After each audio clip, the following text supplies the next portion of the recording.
भैया स्वागत है आप लोग का हम लोग के इस चैनल में। साथियों आइए बिना देरी किए यूपी पुलिस कांस्टेबल का रिवीजन बैच जो चल रहा है उसको स्टार्ट करते हैं हम लोग। साथियों पहला क्वेश्चन है, भारत के संविधान की प्रस्तावना में समाजवादी शब्द किस संशोधन द्वारा जोड़ा गया? किस संशोधन द्वारा जोड़ा गया था दोस्तों? तो 42वां संविधान संशोधन था जिसके द्वारा समाजवादी शब्द जोड़ा गया था प्रस्तावना में। ठीक है, अगला क्वेश्चन है, पंचतंत्र के रचयिता कौन माने जाते हैं? आंसर हो जाएगा विष्णु शर्मा। पंचतंत्र के रचयिता कौन हो जाएंगे? विष्णु शर्मा। बाणभट्ट से जिसने हमें इन लोगों से बाणभट्ट, भवभूति और कालिदास से कोई मतलब नहीं रखना है। अगला क्वेश्चन है, भारत का पहला जैव मंडल आरक्षित क्षेत्र कौन सा है? तो नीलगिरी जैव मंडल आरक्षित क्षेत्र हो जाएगा। अगला क्वेश्चन है, ऑपरेशन फ्लड का संबंध किससे है? तो ऑपरेशन फ्लड का संबंध दुग्ध उत्पादन से हो जाएगा। ये क्या है? ऑपरेशन फ्लड का संबंध किससे है? तो क्या है? दुग्ध उत्पादन से है। अगला क्वेश्चन है हमारे पास, विश्व स्वास्थ्य संगठन WHO का मुख्यालय कहाँ है? WHO का मुख्यालय कहाँ है? जिनेवा में है। कहाँ पे है? जिनेवा में है। अगला क्वेश्चन है हम लोग का, भारत में जीएसटी कब लागू हुआ? तो भारत में जीएसटी लागू हुआ था 1 जुलाई 2017 को। कब हुआ था? 1 जुलाई 2017 को जीएसटी लागू हुआ था। अगला क्वेश्चन है, गीत गोविंद के लेखक कौन है? गीत गोविंद के लेखक जयदेव है। कौन है? जयदेव है। हमारा अगला क्वेश्चन है, भारतीय संविधान का कौन सा अनुच्छेद समानता के अधिकार से संबंधित है? तो अनुच्छेद 14 हो जाएगा समानता, यानी सभी लोग समान है। 14 अनुच्छेद 14 से संबंधित है। अनुच्छेद 21 में ए जोड़ दिया जाए तो 6 से 14 वर्ष के बच्चों को निःशुल्क शिक्षा दी जाएगी। ठीक है, साथ ही साथ में स्कॉलरशिप और शुल्क प्रतिपूर्ति दी जाएगी। अनुच्छेद 32 क्या है? संविधान की प्रस्तावना है या संविधान की आत्मा है। अनुच्छेद चलते हैं आगे है, भारत का सबसे बड़ा लिग्नाइट उत्पादक राज्य कौन सा है? तो सबसे बड़ा लिग्नाइट उत्पादक राज्य हो जाएगा तमिलनाडु। अगले क्वेश्चन पे आते हैं हम लोग, दास कैपिटल पुस्तक के लेखक कौन है? दास कैपिटल पुस्तक के लेखक कौन है? कार्ल मार्क्स है। ये दास कैपिटल पुस्तक कार्ल मार्क्स ने उस समय लिखी थी जब ना फ्रांस में क्रांति चल रहा था। फ्रांस के क्रांतिकारियों को जगाने के लिए दास कैपिटल नामक पुस्तक की रचना की थी। कार्ल मार्क्स ने एक अद्भुत लोगों के अंदर क्रांति पैदा कर दी और वहां के जो फ्रांसीसी क्रांतिकारी जो नागरिक थे वो क्रांतिकारी के रूप में आए और राजा को उठा के पट्टी गद्दी से और किसको क्या बनाए थे? वहां पे लोकतंत्र की स्थापना किए थे। अगला क्वेश्चन है, सूर्य के सबसे निकट ग्रह कौन सा है? तो सूर्य के सबसे निकट ग्रह है बुध। कौन सा है? बुध। और बुध से पहले भी ना ये सूर्य हो गए, हमने सूर्य को बना दिया, टूटा फूटा सूर्य बना लेते हैं जितना ढंग है। ठीक है, ये हो गया बुध, शुक्र, पृथ्वी, मंगल, बृहस्पति, शनि,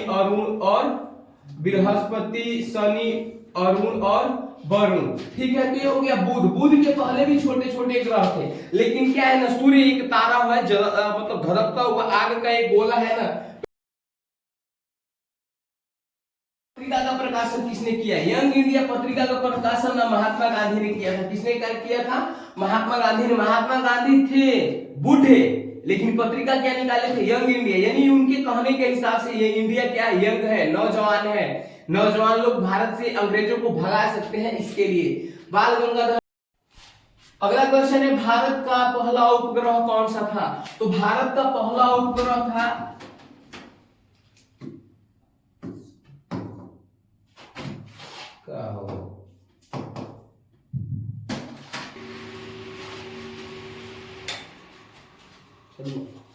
भारत का पहला उपग्रह कौन सा था? तो आर्यभट्ट था। क्या था? आर्यभट्ट। अगले क्वेश्चन पे हम लोग आएंगे। अगला क्वेश्चन है, किस नदी को बंगाल का सूप कहा जाता है? किस नदी को बंगाल का सूप कहा जाता है? बंगाल का सूप हो जाएगा दामोदर नदी। जो कोसी है ना, ये कोसी है, ये कोसी बिहार का सूप हो जाएगा। क्या हो जाएगा? बिहार का सूप किसे बोलते हैं? कोसी नदी को बिहार का सूप बोलते हैं। ठीक है, अगले क्वेश्चन पे हम लोग आएंगे, संविधान सभा के अस्थायी अध्यक्ष कौन थे? तो संविधान सभा के अस्थायी अध्यक्ष डॉक्टर सच्चिदानंद सिन्हा थे। इनको 9 दिसंबर, कब? 9 दिसंबर 1946 को संविधान सभा के अस्थायी सदस्य चुना गया था और 11 दिसंबर 1946 को अस्थायी अध्यक्ष चुन लिया गया। किसको? तो डॉक्टर राजेंद्र प्रसाद को। ठीक है, हम लोग अगले क्वेश्चन पे आएंगे। भारत छोड़ो आंदोलन कब शुरू किया गया? भारत छोड़ो आंदोलन शुरू कब किया गया? 1942 में भारत छोड़ो आंदोलन शुरू किया गया और भारत के लोगों द्वारा, संभवतः ये आखिरी क्वेश्चन था कि भारत छोड़ो आंदोलन ये आखिरी आंदोलन था भारत के लोगों द्वारा। ठीक है, अगले क्वेश्चन पे आएंगे हम। मानव शरीर की सबसे बड़ी ग्रंथि कौन सी है? मानव शरीर की सबसे बड़ी ग्रंथि कौन सी है? तो मानव शरीर की सबसे बड़ी ग्रंथि यकृत है। क्या है? यकृत है। अगले क्वेश्चन पे हम लोग आएंगे। अगला क्वेश्चन है, गुलाम वंश का संस्थापक कौन था? गुलाम वंश का संस्थापक कौन था? तो ये गुलाम वंश का संस्थापक हो जाएगा कुतुबुद्दीन ऐबक। गुलाम वंश का संस्थापक कौन था? कुतुबुद्दीन ऐबक। कुतुबुद्दीन ऐबक भी खरीदा हुआ एक गुलाम था। ठीक है, इसको गयासुद्दीन तुगलक ने खरीदा था। आगे हम लोग आएंगे। हाँ, भारत की पहला महिला शासिका कौन थी? रजिया सुल्तान थी, जो दिल्ली के गद्दी पर बैठी थी। पूर्ण रूप से विकसित थी, लेकिन इसके बाद भी इसको उन लोगों ने क्या किया? शिकार बन गई। बलबन भी क्या था? गुलाम वंश में ही था, गुलाम ही था बलबन। और इल्तुतमिश ने गुलाम वंश के जो कुतुबुद्दीन ऐबक था इसको खरीदा था। अगला क्वेश्चन है, भारत में योजना आयोग का गठन कब किया गया?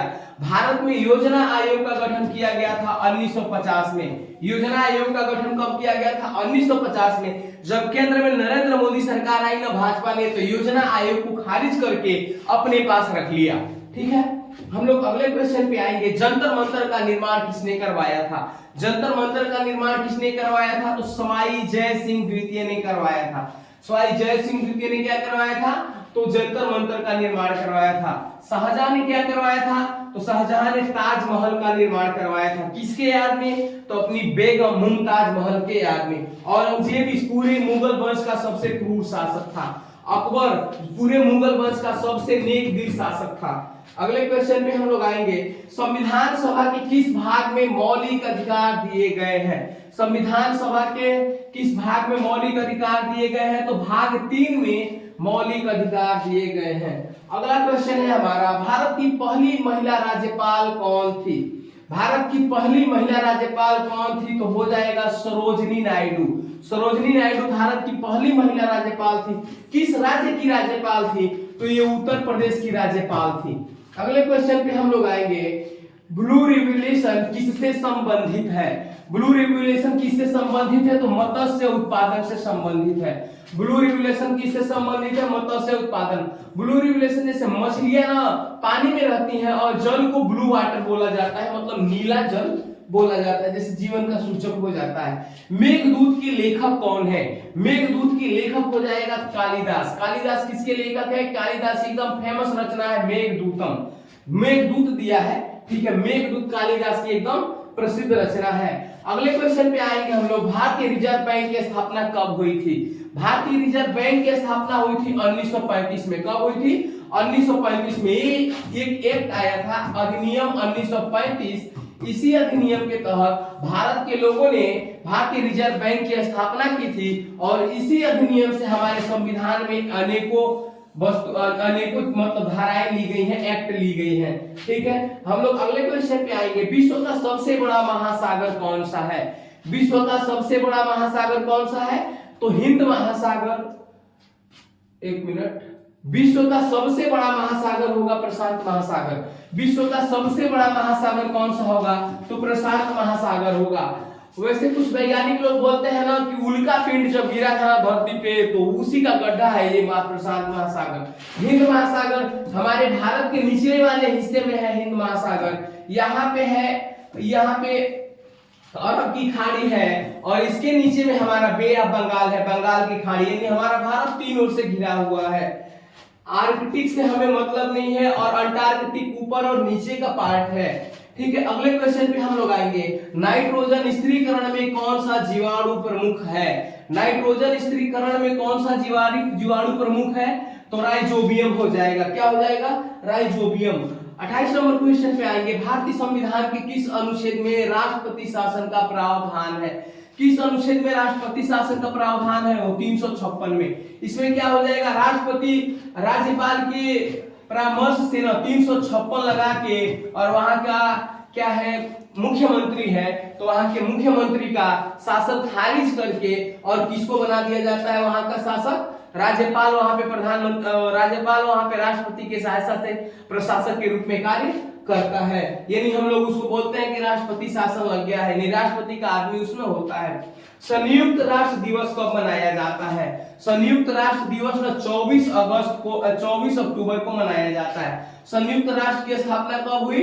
24 अक्टूबर 1945 को हुई थी। 24 अक्टूबर 1945 को क्या हुई थी? तो संयुक्त राष्ट्र संघ की स्थापना हुई थी। अगले क्वेश्चन पे आएंगे, सारे जहां से अच्छा गीत के रचयिता कौन है? किसने लिखा था सारे जहां से अच्छा गीत? तो मोहम्मद इकबाल ने लिखा था। ये मोहम्मद इकबाल का लिखा हुआ गीत हमारे देश के लिए एकदम फेमस गीत है। सारे जहां से अच्छा ये हिंदुस्तान हमारा, हम बुलबुले हैं इसकी ये गुलिस्तान हमारा, पर्वत है इसके ऊंचे नदियां है इसकी प्यारी, आगोश में है खेलती जिसकी हजारों सदियां। तो दोस्तों ये हमारा आखिरी क्वेश्चन था, हमारा 31 जो क्वेश्चन है समाप्त होता है। अब गर्मी काफी ज्यादा है, उम्मीद है कि आप लोग हम लोग के इस वीडियो पे प्यार देंगे, लाइक शेयर और सब्सक्राइब करेंगे। इसी उम्मीद के साथ जय हिंद साथियों।